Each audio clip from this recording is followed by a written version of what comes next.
What's good, my dudes, and welcome back to the driveway for what promises to be a very fun and exciting video yet again here on the channel. But first off, before we get to today's content, I just want to apologize to any and all viewers who have been probably wondering where I've been over the past month or so. People who follow me on Facebook and other forms of social media may know I've been going through a few health complications that I really don't want to talk about too much, and unfortunately they've taken up about a month of my time, so I haven't really been able to film anything over that period of time. However, speaking of film, as you guys may be able to tell, I now have a new camera after months of hearing complaint after complaint from all of you guys about the faded and scratched quality of a lot of my recent videos. I went out and bought myself a brand new GoPro Hero 7 to now replace my aging, beaten, and battered GoPro Hero 3 Silver that I was using for most of my recent footage.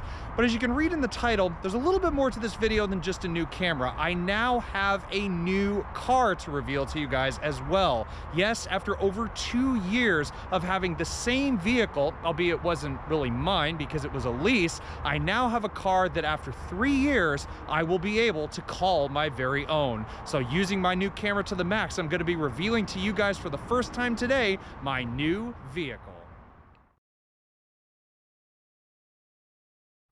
All right, all my dudes and dudettes out there. So before we reveal the new ride today, I just wanted to go over a couple of things that I'm sure many of you guys are wondering. First off, what the hell happened to my old 2017 Hyundai Elantra Sport? Many of you guys who've been with my channel for a while may know that I leased a brand new Elantra Sport in electric blue back in the beginning of 2017. Well, after 2 years and 1 month, with about 9 months or so left on my lease, I unfortunately had to turn the car back in early. Now, this was due to no fault of my own. I didn't default on the payments. The car wasn't repossessed, but unfortunately, due to a blunder with the manufacturer and their financing programs, I basically didn't own the car for a year. Now, due to legal reasons and things like that, I really don't want to talk about that on camera, so that's all I'm going to say for now. But I do want to take you guys back to the beginning of this month when I dropped off my Elantra Sport and saw it for the last time.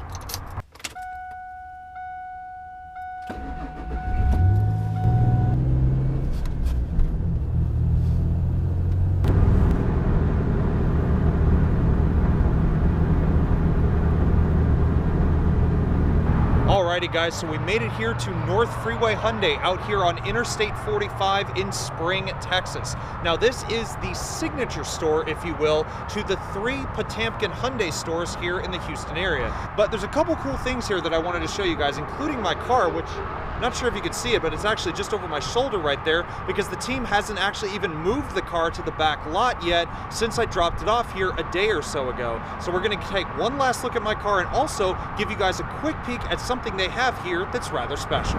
Alrighty guys, so before we take a look at my Elantra Sport over here, I just wanted to show you guys this.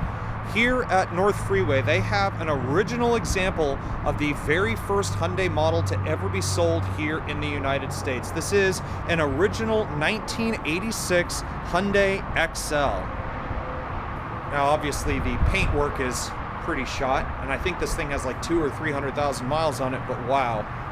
So hard to believe that over 30 years ago now, this was the Hyundai of its time.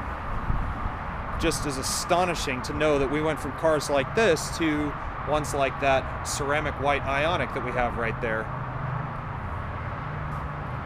Just look at this thing. I'm not sure how well you can see inside there. Look at that. That is so cool. All right, everyone, so here she is. This is, or at least was, my 2017 Hyundai Elantra Sport, Package 1, finished in electric blue. Now, since I did an update on this car quite a while back, a few things have changed. It now has about 34,500 miles on it, which was just short of the cap on the mileage that I had during the time that I leased the vehicle. As you can also see down here on the front, I had the front splitter knocked off thanks to a piece of semi-tire, but I did provide a brand new one to the team here at North Freeway. Only cost me about 30 bucks, which really isn't that bad. As you can see also, the car is absolutely filthy inside and out. I really didn't have a chance to clean it before I turned it back in here, and as you can see, the pollen is just horrendous here. Still got all my stickers on it. thanks to Ed Bolian at VinWiki, and also thanks to my friend Chris at Max and Zach's Vapor Shop, since I am a vape user myself. Now, unfortunately, I don't have the keys, so I can't unlock it and look inside it and all that good stuff, but apparently the team here at North Freeway is going to be buying this car, refurbishing it, and selling it off as a certified vehicle. So to anybody who wants to buy this car, it will be for sale here at North Freeway Hyundai very, very soon. And if you want to check out any information about their current inventory or about the dealership themselves, please feel free to check out the link that I've provided in the description box below. But unfortunately, it's time to say goodbye to my Elantra Sport. I've loved this car, even with all the issues and sort of hesitations and things that I've had about it. But overall, it was a great experience, and I can't wait to show you guys where we're moving next. Goodbye, Elantra. Hopefully you serve your next owner long and well. I'll miss you. Alrighty guys, so it's finally time. After seeing all of that, what did I get to replace my 2017 Elantra Sport? Are you guys ready to see it? Are you sure? All right, without further ado, my new car.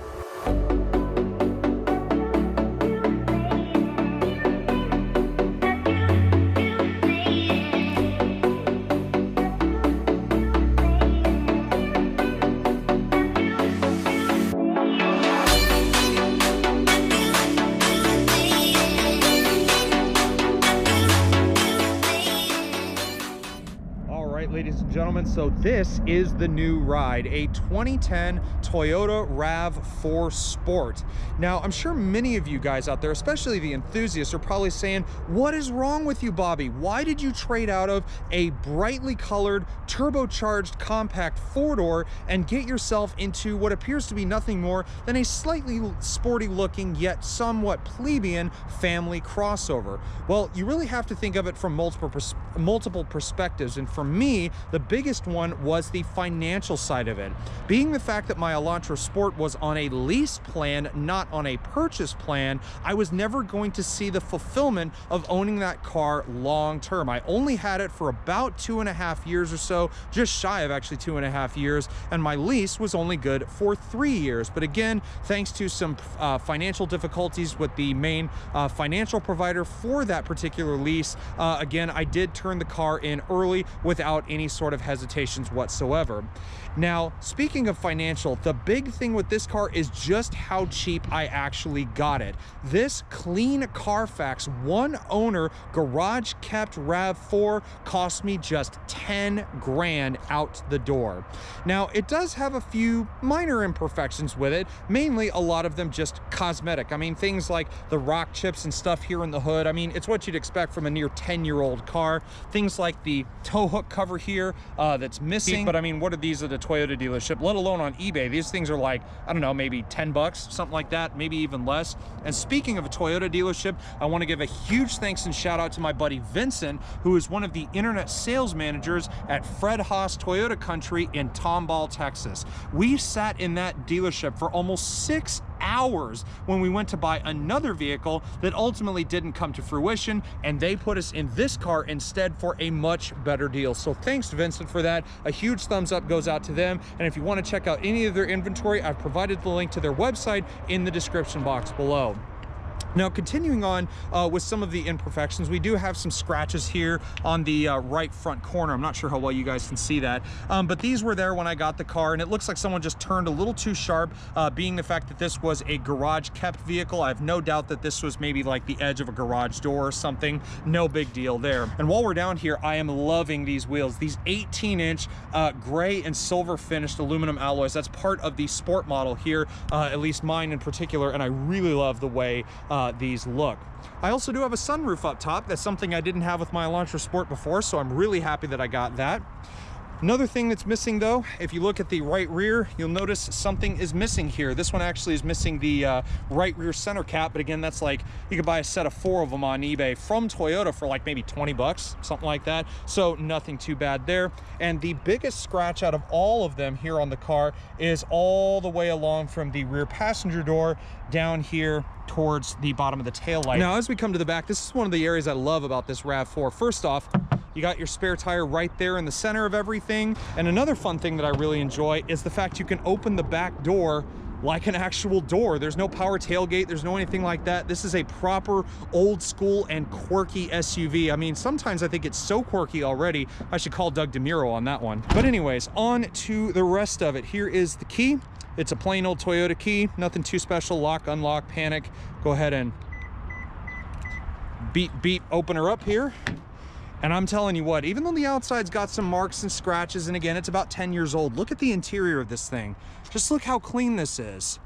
I mean, these cloth seats here, these cloth sport bucket seats just have absolutely no wear on them, and it doesn't even feel like the cloth or the foam is starting to give way at all. Really, really well taken care of here, and I'll show you in the back as well.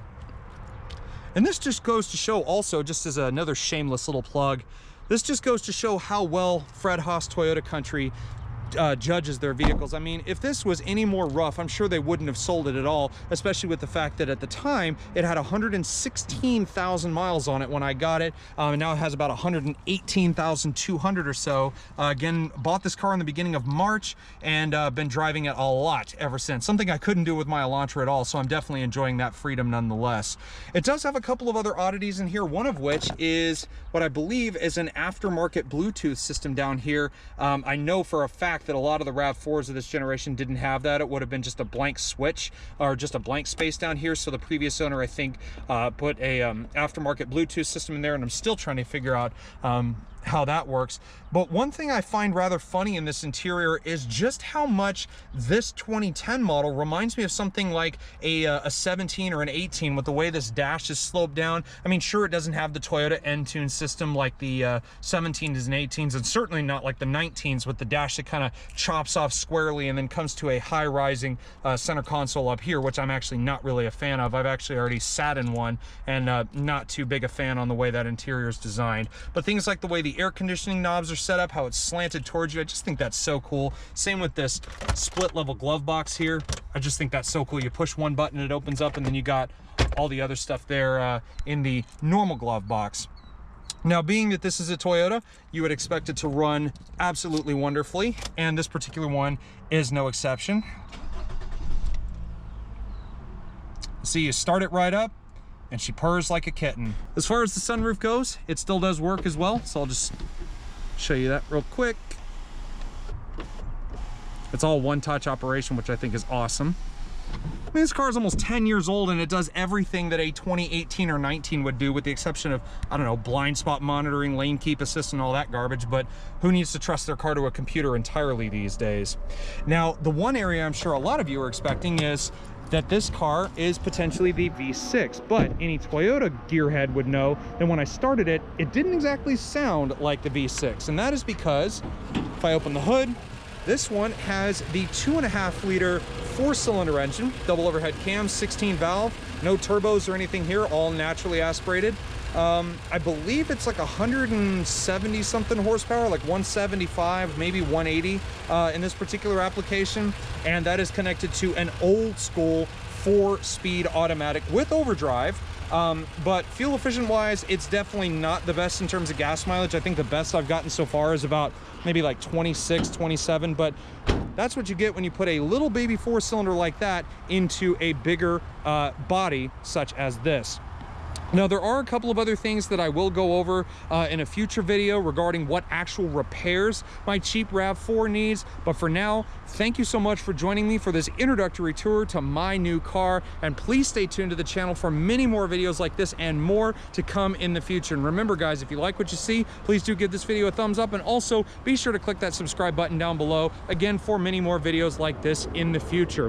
But again, at the end of it all, a huge thanks once again to Fred Haas Toyota Country in Tomball, Texas for the hookup, and again, thanks to all of you for stopping by this video and giving it a view.